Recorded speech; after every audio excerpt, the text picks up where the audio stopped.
Halo teman-teman, Assalamualaikum. Selamat datang di channel Belajar AKM. Gimana kabarnya? Semoga tetap dalam kondisi sehat ya, biar makin semangat untuk belajar mempersiapkan ujian PTS semester 2 tahun 2023. Kali ini kita akan membahas salah satu materi yang bakalan keluar di ujian PTS IPA kelas 8, yaitu tentang tekanan. Oke, sudah siap untuk belajar ya? Siapkan alat tulis teman-teman dan kita mulai kerjakan soalnya. Sebelum memulai mengerjakan soal, kita mengenal dulu apa itu tentang tekanan. Tekanan merupakan besarnya gaya yang bekerja pada benda tiap satuan luas bidang tekan. Dalam rumus matematis, tekanan dinyatakan dalam P sama dengan F per A. P yaitu tekanan itu sendiri, kemudian F adalah gaya, dan A merupakan luas bidang tekan. Dalam mempelajari tentang tekanan, kita mengenal juga tentang tekanan hidrostatik atau dirumuskan dengan pH. Rumus matematis dari tekanan hidrostatik yaitu pH sama dengan Rho dikali G dikali H. pH yaitu tekanan hidrostatik, kemudian Rho sama dengan massa jenis zat, kemudian G merupakan percepatan gravitasi, dan H merupakan ketinggian atau kedalaman. Biar semakin paham tentang tekanan, maka kita coba kerjakan di soal yang pertama. Suatu meja memberikan gaya berat pada lantai sebesar 10 Newton pada lantai. Setelah diletakkan beberapa barang di atasnya, gaya berat yang diberikan berubah menjadi 70 Newton. Perbandingan tekanan yang diterima oleh lantai sebelum dan sesudah diberi beban adalah, pada soal berikut disebutkan ada sebuah meja yang diletakkan di atas sebuah lantai. Tekanan yang diterima oleh lantai yaitu 10 Newton. Setelah diberikan beban di atasnya, tekanan yang diterima oleh lantai yaitu 70 Newton. Nah, yang ditanyakan pada soal yang pertama adalah perbandingan tekanan sebelum dan sesudah diberi beban. Oke, jika kita tulis kembali rumus dari tekanan atau P sama dengan F per A. Nah, pada soal berikut yang akan dibandingkan adalah tekanan sebelum dan sesudah. Tekanan sebelum dapat kita tuliskan sebagai P1 dan tekanan sesudah kita tuliskan sebagai P2. Jadi P1 banding P2 sama dengan rumusnya kita tulis di sini ya. P1 berarti F1 per A1 banding F2 per A2. Karena memiliki luas bidang tekan yang sama, maka A ini kita abaikan. Jadi yang dibandingkan adalah F1 banding F2. F1 yaitu 10 Newton banding F2 70 Newton. 10 banding 70 jika disederhanakan menjadi 1 banding 7. Di mana 1 merupakan tekanan yang diterima sebelum diberi beban dan 7 merupakan tekanan sesudah diberikan beban. Jadi soal yang pertama, jawaban yang tepat adalah yang bagian C, 1 banding 7. Soal nomor 2, perhatikan gambar berikut. Balok yang memiliki ukuran 15 cm dikali 5 cm dikali 18 cm dan massa 15 kg berada di lantai kasar seperti gambar di atas. Jika percepatan gravitasi sama dengan 10 meter per sekon kuadrat, besar tekanan yang diakibatkan balok pada lantai tersebut adalah. Oke, jadi pada soal nomor 2 merupakan gambar balok dengan ukuran panjang 15 cm. Jadi di sini panjangnya 15 cm, lebarnya 5 cm, dan tingginya 18 cm. Memiliki massa 15 kg. Pada soal nomor 2, yang ditanyakan adalah besar tekanan yang diakibatkan balok pada lantai atau kita akan mencari P. P atau tekanan rumusnya adalah F per A. Usaha dibagi dengan A atau luas bidang tekanan. F berasal dari rumus massa dikali gravitasi dan A merupakan luas bidang tekan. Kita masukkan M atau massanya yaitu 15 kg dikali percepatan gravitasi 10 meter per sekon kuadrat dibagi dengan luas bidang tekanan. Nah, luas bidang tekanan adalah luas yang ada di bagian alasnya ini ya. Jadi ini kita hitung luas alas sama dengan 15 dikali 5. 15 dikali 5 hasilnya adalah 75 cm kuadrat. Karena ini satuannya cm kuadrat, maka harus kita ubah menjadi meter kuadrat. Dari cm kuadrat ke meter kuadrat berarti dikali dengan 10 pangkat min 4 ya, atau dibagi dengan 10.000. Jadi 75 dibagi dengan 10.000 sama dengan 0,0075 meter kuadrat. Oke, jadi di sini kita masukkan 0,0075. Oke, sekarang kita hitung ya, 15 dikali 10 sama dengan 150 Newton per 0,0075 meter kuadrat. 150 dibagi 0,0075 hasilnya adalah 20.000 Newton per meter kuadrat. 1 Newton per meter kuadrat sama dengan 1 Pascal. Jadi 20.000 jika diubah menjadi Pascal menjadi 20.000 Pascal. Nah, karena di pilihan jawaban satuannya dinyatakan dalam kilopascal semua, dari Pascal ke kilopascal dibagi dengan 1000. Jadi 20.000 dibagi dengan 1000 hasilnya adalah 20 kilopascal.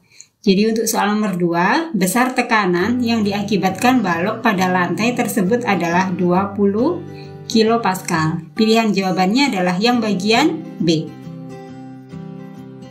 Baik teman-teman, pada soal berikut merupakan soal yang lebih sulit dari beberapa soal yang sebelumnya.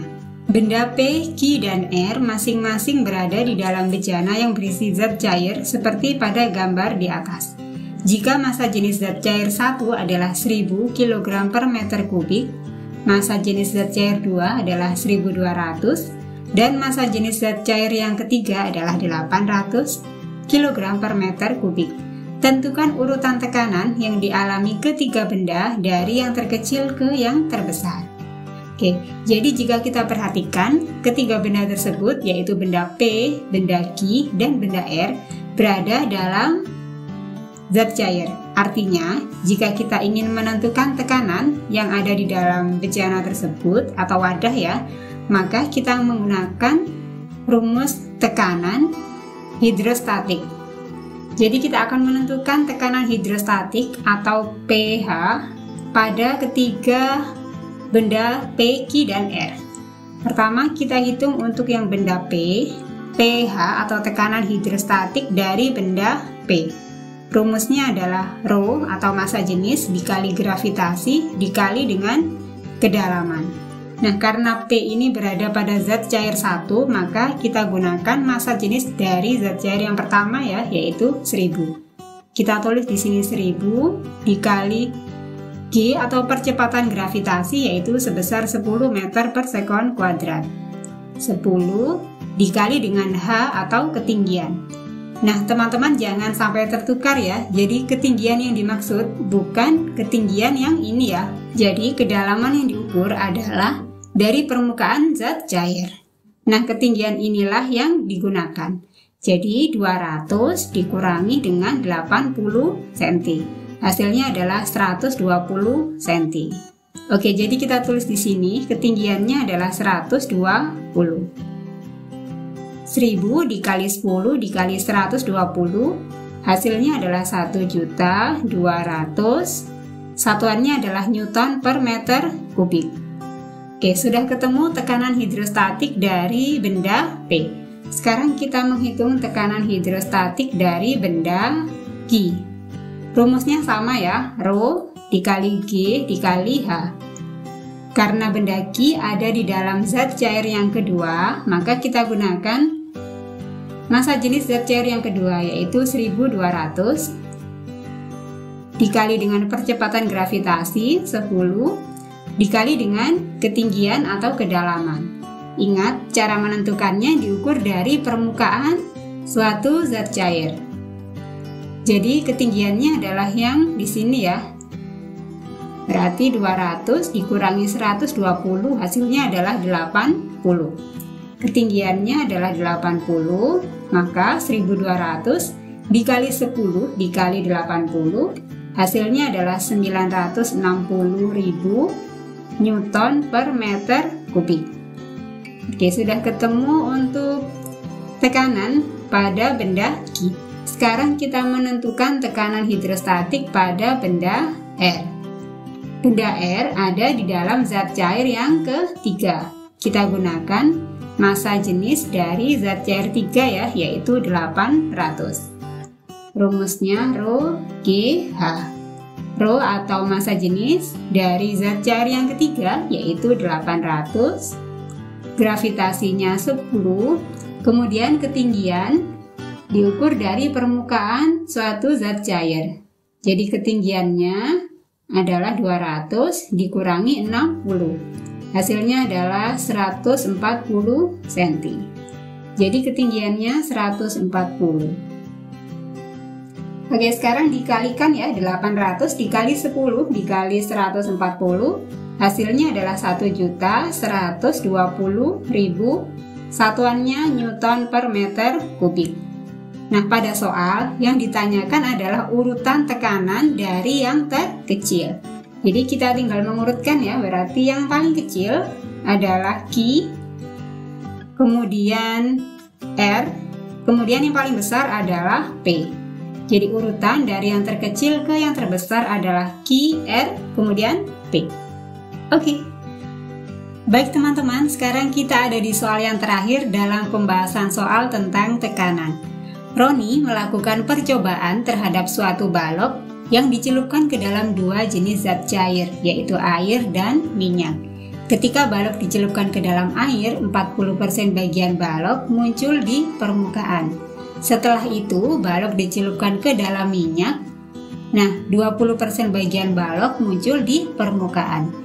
Jika massa jenis air adalah 1000 kg per meter kubik, maka massa jenis minyak adalah, pada percobaan yang dilakukan oleh Roni, jadi pertama Roni memasukkan balok ke dalam air. Nah, balok tersebut 40% bagian muncul di permukaan air. Kemudian pada percobaan yang kedua, Roni memasukkan balok ke dalam minyak. Balok yang ada di dalam minyak tersebut 20% bagian muncul di permukaan. Nah, dari percobaan yang dilakukan Roni pada soal nomor 4 berikut berarti berkaitan dengan hukum Archimedes, di mana pada hukum Archimedes disebutkan bahwa benda yang dicelupkan sebagian atau seluruhnya ke dalam zat cair akan mendapatkan gaya angkat oleh zat cair tersebut yang besarnya sama dengan berat zat cair yang dipindahkan. Nah, pada kasus soal nomor 4 ini artinya balok yang ada di dalam air mengalami gaya angkat sama dengan gaya angkat yang ada di dalam minyak. Sehingga di sini dapat dituliskan gaya angkat atau FA di dalam air sama dengan FA di dalam minyak. Nah, rumus dari FA yaitu Rho, di sini kita masukkan Rho air dikali G dikali dengan volume benda yang tercelup. Kemudian pada minyak kita masukkan dengan rumus yang sama ya, jadi Rho minyak dikali dengan G dikali dengan volume benda yang tercelup. Rho air adalah 1000. Nah, karena kedua sisi memiliki percepatan gravitasi yang sama, maka G ini dapat kita abaikan. Jadi di sini tinggal dimasukkan massa jenis air yaitu 1000 dikali dengan volume benda yang tercelup dalam air. Karena 40% bagian balok muncul di permukaan, maka bagian balok yang tercelup di sini volumenya adalah 60%. Kemudian balok yang ada di dalam minyak, yang tercelup di dalam minyak berarti 100% dikurangi 20 berarti sisa 80%. Jadi di sini kita masukkan volume benda tercelup di dalam air adalah 60% atau 60/100 atau 0,6. Di sini kita masukkan 0,6 sama dengan rho minyak. Nah, ini yang ditanyakan ya, rho minyak.